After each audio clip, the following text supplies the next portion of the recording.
Shabbat Shalom. I just want to welcome everyone to the Sabbath Day Conference Call. And this is Barbara serving as your host today, and Brother Pete is here as your co-host. Yeah, this is Pete. I'm so glad to have you all joining in with us today for this really interesting discussion today. Interesting material. So our title is William Miller and the Lunar Calendar. And this newspaper clipping you're seeing on the screen is actual from 1844. The end of the world was predicted by William Miller. And this is in the denominational history of the 19th century history of Christianity. And William Miller is right there in the middle here at 1831. And all the denominations that came out of the Millerite movement. And there are many here that you will recognize. And also the Seventh-day Adventist Church, which is the church I am from. And I still have all my Adventist heritage. And we are trying to show you what calendar William Miller used when he taught that Jesus would return in 1844. The timeline of Christianity in the 19th century. The great disappointment in the Millerite movement was the reaction that followed Baptist preacher William Miller's proclamation that Jesus Christ would return to the earth in 1844, which he called the Second Advent. This study of the Daniel 8 prophecy during the Second Great Awakening led him to conclude that Daniel's, quote, cleansing of the sanctuary was cleansing the world from sin when Christ would come, and he and many others prepared. When Jesus did not appear by October 22nd, 1844, Miller and his followers were disappointed. These events paved the way for the Adventists who formed the Seventh-day Adventist Church. They contended that what happened on October 22nd was not Jesus' return, as Miller had thought, but the start of Jesus' final work of atonement, the cleansing of the heavenly sanctuary leading to the second coming. And this you can find in a Wikipedia article as listed below. Okay, the great disappointment. And those of us that grew up in the church, you have seen this graph all over. We have studied it for years. And you'll see the original date up here was 1843, but William Miller later changed it to 1844. And these are actual newspaper clippings. The end of the world, October 22nd, 1844. Here's another one afterwards, the great disappointment, and the grand ascension of the Miller Tabernacle, and it's just a cartoon drawing. So the Millerites numbered between 50,000 and 100,000 people spread across the United States and into Canada. And New England and New York contained the greatest concentrations, with most living in eastern and central Massachusetts. So the participants in this religious movement were Christians from all religious faiths and were called Adventists because they looked to the soon return or the second advent of Yeshua. Thousands of people were disappointed. The great disappointment. Stories of the event abound. Some members of the church neglected their farms, others and other affairs, and sold their possessions, expecting to be drawn up to heaven. Women who lived in or near Worcester, Massachusetts, cut off their hair, gave away their jewelry, and took the ruffles off their dresses. Many Millerites made long white gowns for themselves, ascension robes, for that big day. Many who lived in Groton, Massachusetts, climbed Mount Wachusett and waited the second coming. One old man from Harvard, Massachusetts, couldn't make it up the mountain, but he perched at the top of his tallest apple tree. A white-robed family in New Bedford also chose an apple tree to await the Lord's arrival. Okay, and this is all documented in history. I'll leave the links below. So William Miller, and we all know this date, October 22nd, 1844. William Miller and the Lunar Solar Calendar. In the 1840s, William Miller, a student of Bible prophecy and a leader of a great religious awakening around the globe, believed Yeshua, or Jesus, was to return very soon. And together with a colleague, Samuel Snow, they reckoned from Scripture and ancient Hebrew luni-solar calendation that the prophetic 2300 evenings and mornings of Daniel 8:14 were symbolic of literal years. They discovered that this prophetic period that began at the time of Artaxerxes' decree in 457 BC, you can find that in Daniel 9 and Ezra 7, that decree was to end in October 22nd, 1844. And so you'll see the decree to rebuild Jerusalem was very important, and it was decided, and it is in Scripture, Ezra 7, 1-27, it was 457 BC. So the lunar solar calendation was used to find the crucifixion facts. And the crucifixion here was AD 31. So the crucifixion date, AD 31, would have been the 14th day, the time of Passover. And so on the left here, you can see a calendar that shows the moon phases. And it would have been at the time of the full moon. And at the Passover day, we know, all of you know, that Yeshua was the Passover lamb. And you will see that the date in the Bible for Passover was the 14th day of the first month. So William Miller and the luni-solar calendar and the 2300-day prophecy. So whether you believe in the 2300-day prophecy or not, what William Miller did, all his calendation was by the lunar solar calendar. And this 2300-day prophecy is one of the foundations of the Seventh-day Adventist Church. How did he come up with the dates for the 2300-day prophecy?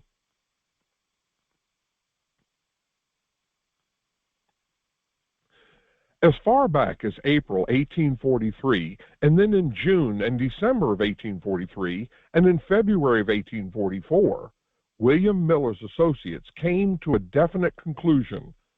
This was that the solution of Daniel's prophecy was dependent upon the ancient or original Jewish form of the lunar solar time, and not upon the altered modern rabbinical Jewish calendar, nor indeed the Roman Gregorian calendar. The Jews of 1844 kept Yom Kippur, that is, Day of Atonement, on September 23rd. The Millerites were well aware of this, and reference to it show up in their publications. However, when challenged or mocked for insisting on a date which even the Jews themselves did not keep, the Millerites commonly replied, quote, "Every scholar knows that we are correct by the original calendar," end quote. The Millerites were deep students of the Scriptures. They discovered that within Judaism, there were two distinct ways of computing the calendar. The rabbinical, which starts its new year, Nisan 1, on the new moon closest to the vernal equinox, and the Karaite, which placed its Nisan 1 on the first new moon after the vernal equinox, if the barley harvest was ready. If not, they would intercalate an extra month, that is the 13th month. And again, reference given below. Okay, so the Millerite leaders came to their dates by calculation. I don't know if you noticed that in the previous quote. It was by calculation, not by visually observing the moon. Well, because the moon is so predictable, it is possible to precisely calculate lunations thousands of years ago, as well as years into the future. And so that is how they came up with their dates. The dates were set by calculations of the moon phases. The Millerites rejected the rabbinical first day of Nisan, March 21st, 1844, and choose the April new moon for the beginning of the true type of the ancient first month. April 19th was the day date. They argued that the month Jewish calendar is based upon decisions that were unknown in the time of Yeshua Jesus. The Karaites were a sect of Jews who gave up the system of rabbinical calendation. Knowing that the Millerites use the Karaite calendar is important, but there's another point regarding the Millerite computation of the October 22nd date that is vital to know. The Millerites arrived at October 22nd as being the Day of Atonement by calculation. Had the leaders waited until October to visually observe the first appearance of the moon by which to date Tishrei 1, there could have been no seventh-month movement, for there would have been insufficient time. They had to make their calculation in advance from the standard moon tables, which were abundantly available. Again, reference given.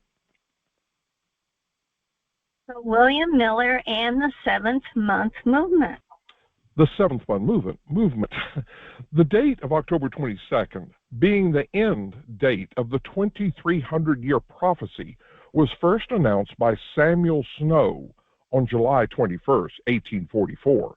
He gave a discourse at the large Boston Tabernacle on the text, quote, "Behold, the bridegroom cometh on the 10th day of the seventh month. Go ye out to meet him," end quote.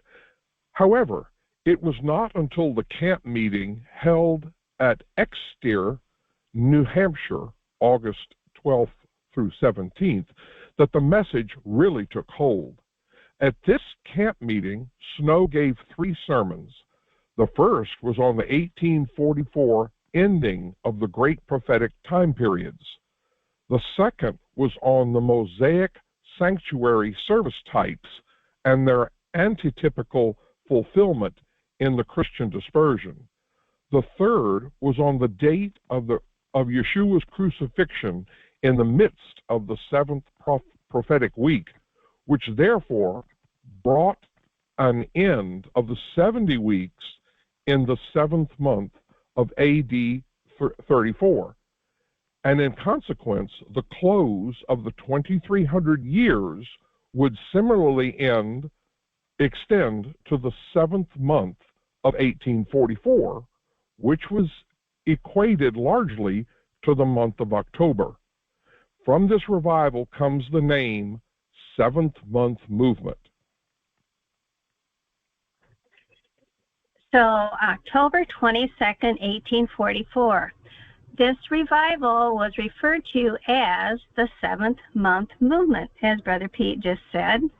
And because the Day of Atonement is always on the 10th day of Tishrei, the 7th month of the biblical lunar solar calendar. You find that in Leviticus 23. October is always the 10th month of the Gregorian calendar. July is always the 7th month of the Gregorian calendar. So neither one of those would match up with Scripture. And the Day of Atonement, the 10th day of the 7th month, Leviticus 23:27, says, "Also on the 10th day of the 7th month there shall be a Day of Atonement. It shall be a holy convocation unto you. And you shall afflict your souls and offer an offering made by fire unto Yah. By calculation, again, they arrived at the date of October 22nd by calculation, for had they waited until they could observe the first crescent moon, there would have been no time for them to give the midnight cry. The Millerites already knew that the first day of the first Jewish month, Nisan 1, fell on April 19th, 1844. The Millerites knew that under Mosaic calendation, a new moon was declared after 30 days, regardless of whether or not it was observed. Therefore, they were all in agreement that October 13th was the first day of the 7th month, that's Tishrei 1, and that the 10th day was the 22nd of October. Sylvester Bliss, in the Millerites' official report in January 1845, affirms, quote, reckoning from this Nisan moon, the 7th Jewish month commenced with the appearance of the moon on the 13th of October. Thus, the 10th day of the 7th month was October 22nd. So the sanctuary and the 2300 days. Seventh-day Adventists grew up hearing about October 22nd, 1844. We are shown from Scripture and historical calculation that the 2300-day prophecy beginning in 457 BC ended in 1844 on the Day of Atonement. What most people do not know, however, is how the Millerites arrived at that specific date. Why October 22nd? Why not July 10th, since it is indeed the 10th day of the 7th month of the Roman Gregorian calendar? Leviticus 23 states that the Day of Atonement shall be observed on the 10th day of the 7th month. So where does October 22nd come from? This date came from the Creator's calendar that he placed in the heavens. See Genesis 1:14. It is probably news that most scientists of the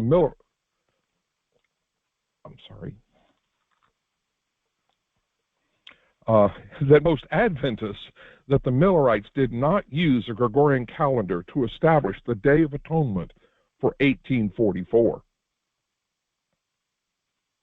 Okay. Excuse me. So this is the final report of the research committee appointed by the General Conference of Seventh-day Adventists to study calendation principles and their application to prophecy. So this is a quote. I'm going to leave the quote below. The 2300-year span is the longest of all the allotted time periods of inspired prophecy. It is the most complex of all in its involvements because it comprehends a series of subdivisions marked off by events whose synchronizing relationships cannot be disturbed without disrupting the whole divine scheme. The boundaries and divisions of this mighty period are timed by God's great celestial clock of the spheres which swing inherently through space, telling off the years, months, days, hours, and minutes with the undeviating precision of infinity. The expanding Advent movement staked everything upon the historical, chronological, and astronomical accuracy of the dates marking off this prophetic span and the momentous events for which they stood. Dates recorded historically by man, but created and governed by the movements of the sun and moon, which no man can advance or retard. These are kept under the control of the Omnipotent One himself, in whose hands time and destiny lie, and who governs the very basis of man's time, records and man's time and records by those fixed laws of the heavens obtained when our solar system came into being. The conclusions reached relative to the 2300-year prophecy in the great seventh-month phase of the Advent movement from August to October 1844 are a matter of transcendent importance to us as Seventh-day Adventists. In the ultimate, it is the prophetic truth that constitutes the authorizing warrant for our historical existence and our special witness as a separate ecclesiastical body. And that quote you can look up. So the conference admitted that the calendar was a lunar solar calendar. And we also have other evidence from the conference, a great cover-up, because they knew about the lunar calendar and did a study on it in 1938 and in 1995. And I'll put this video here at the end for you. So here's a quote from that conference statement. God's great celestial clock of the spheres, which swing inerrantly through space, telling off the years, months, days, hours, and minutes with the undeviating precision of infinity. This is his clock, and this is a quote from the conference that this is his clock. So this calendar was established at creation. You can see that in Genesis 1:14 through 18. It uses the sun, moon, and stars as an unerring clock calendar, far beyond the reach of Satan to tamper with or destroy.